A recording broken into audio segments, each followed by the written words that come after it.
Isang pinagpalang araw para sa ating lahat.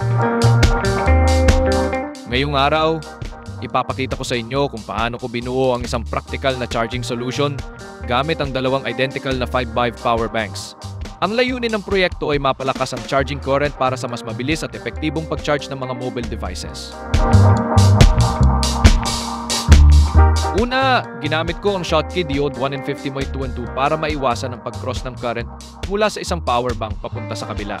Ang Schottky diode ay kilala para sa mababang forward voltage drop, kaya napapanatili nito ang efficiency ng sistema. Sa paggawa ng koneksyon, gumamit ako ng soldering iron upang matiyak na secure ang lahat ng wire at components. Pinili ko ang soldering iron dahil sa pagiging maaasahan nito sa ganitong uri ng electronics project. Ginamitan ko rin ng heat shrink tubig para ma-insulate ang mga exposed na bahagi ng wire at maiwasan ang short circuit. Pagkatapos ng assembly, sinubukan ko ang setup sa pamamagitan ng pag-charge ng isang mobile phone.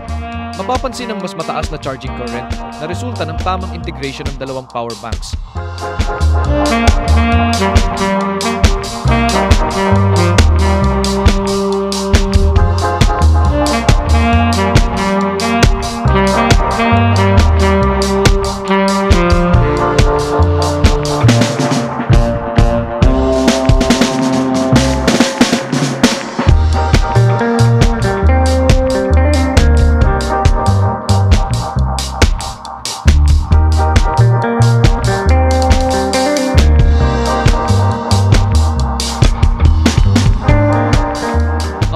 Ito ay hindi lamang praktikal, kundi nagbibigay din ng ideya para sa mga DIY enthusiast na gustong pag-eksperimentuhan ng kanilang mga power solutions.